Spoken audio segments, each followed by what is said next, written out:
नमस्कार। गायत्री ज्योतिष केंद्र में आप सभी लोगों का स्वागत है। हमेशा की तरह आज भी आप लोगों के लिए एक बहुत अच्छी जानकारी लेकर हम आए हुए हैं। आज के इस एपिसोड में आप लोगों को बताएंगे जन्म कुंडली के वो 3 स्थान जहां पर को माना जाता है कि यहां पर को ग्रह का होना अति अनिवार्य है।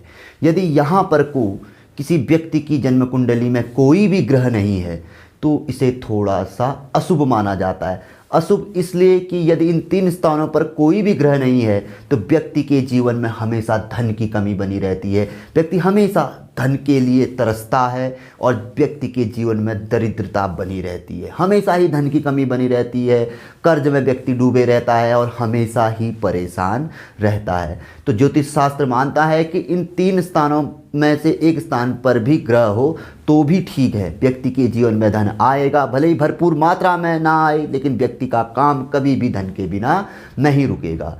एक स्थिति ऐसी हो सकती है कि तीनों स्थानों में ग्रह नहीं है किंतु तीनों के जो स्वामी हैं वह मजबूत स्थिति में है, तो भी यह दोष कट जाता है। व्यक्ति के जीवन में धन की कमी दूर हो जाती है। धन किसी न किसी रूप में व्यक्ति के पास लगातार निरंतर बना रहता है।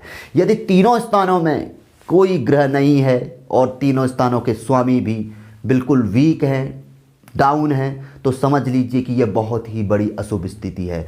व्यक्ति कितना ही कैसी ही अच्छी स्थिति परिस्थिति में हो, धनवान क्यों ना हो, पैसा भी उसके पास क्यों ना हो, माता पिता का या पैतृक संपत्ति, लेकिन व्यक्ति के हाथ में कुछ नहीं रहता। व्यक्ति का हाथ खाली ही रहता है क्योंकि वो तीनों स्थान ही खाली है। तो जानते हैं वह 3 स्थान कौन से हैं।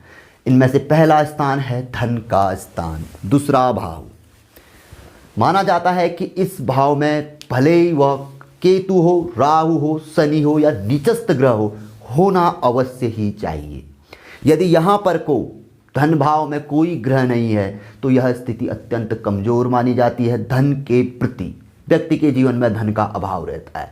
धन आएगा भी तो वैसा ही चला जाएगा, आमदनी अठन्नी, खर्चा रुपया। व्यक्ति के ऊपर पे हमेशा ही कर्ज बना रहेगा, धन की कमी बनी रहेगी। भावेश भी भले ही मान के चलो कि उच्च का है, अच्छी स्थिति में बैठा है, लेकिन अन्य 2 स्थानों के भावेश को भी देखा जाता है। तो पहला भाव हो गया दूसरा भाव। यहाँ पर को ग्रह का होना अति अनिवार्य है। यदि यहाँ पर को ग्रह नहीं है तो समझ लीजिए ये बहुत ही खराब स्थिति है धन के लिए।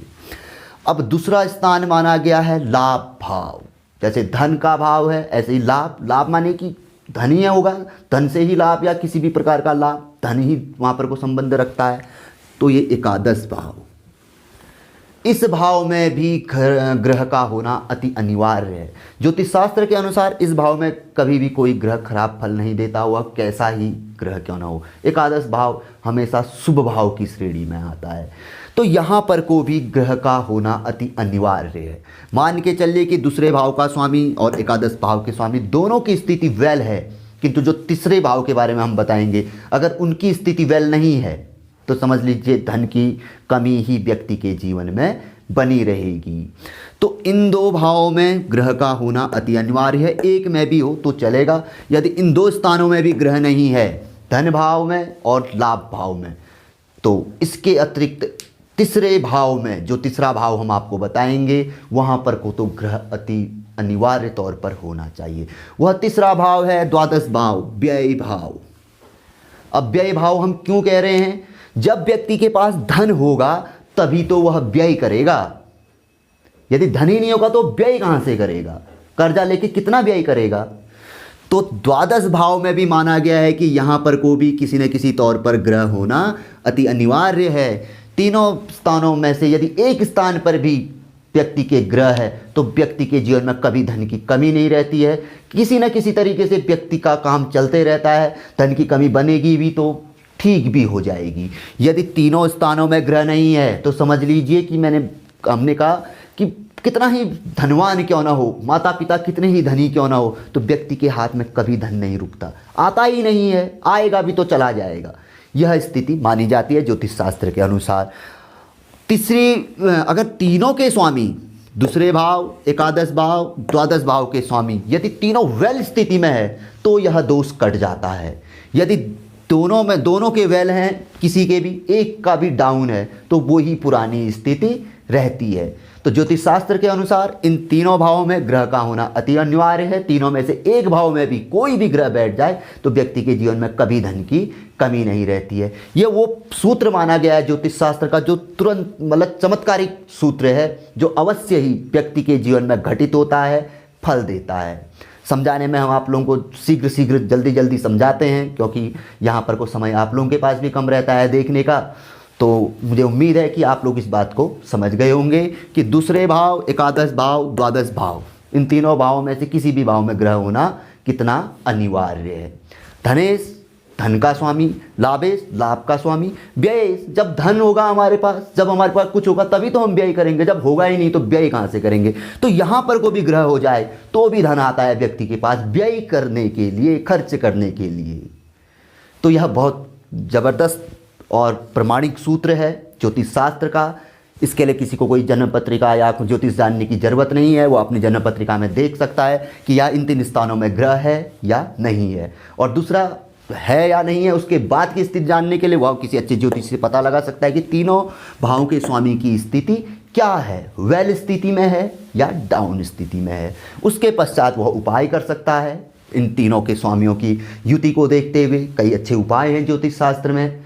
अब यहाँ पर कौन सा लग्न बन रहा है, कौन सी राशियाँ आ रही हैं, उस अनुसार उपाय करें तो भी यह दोष व्यक्ति का दूर हो जाता है। समस्या है तो समाधान है ज्योतिष शास्त्र में। तो मुझे उम्मीद है कि यह जानकारी आपको काफ़ी अच्छी लगेगी, क्योंकि हम आप लोगों के लिए वही जानकारी लेके आते हैं जिसे आप समझ भी सकते हैं, शीघ्र समझ सकते हैं और उसका लाभ भी ले सकते हैं। लाभ कैसे? जब आपको पता चल जाएगा तो आप उसका उपाय करेंगे और उस दोष को दूर करेंगे। तो ज्योतिष शास्त्र के अनुसार इन 3 भावों में ग्रहों का होना अति अनिवार्य है। तो जानकारी यदि आप लोगों को पसंद आई तो ज़रूर आगे बढ़ाकर शेयर करिए। पूर्व में कह चुके हैं गायत्री ज्योतिष केंद्र के साथ जुड़िए। हर प्रकार की जानकारी आपको समय समय पर मिलते रहेगी। और एक यहाँ पर कोई एक सूचना आपको देते हैं, यदि कोई व्यक्ति यूट्यूब और वेबसाइट के बारे में अच्छी जानकारी रखता है तो हमें उसकी आवश्यकता है। पिछले 3 सालों से हम अकेले ही इस प्लेटफॉर्म पे कार्य कर रहे हैं और समयाभाव भी हमारे साथ हो रहा है। तो कोई ऐसा व्यक्ति हो तो उचित पारिश्रमिक जो भी रहेगा हम उसे अवश्य ही प्रदान करेंगे। तो वह हमसे संपर्क कर सकता है, हमारे कार्यालय में आके कार्य कर सकता है, जुड़ सकता है गायत्री ज्योतिष केंद्र के साथ। तो मिलेंगे ऐसी किसी बहुत अच्छी जानकारी के एपिसोड के साथ अगले वीडियो में। तब तक के लिए नमस्कार। जय श्री राम, जय श्री कृष्णा, ओम नमः शिवाय।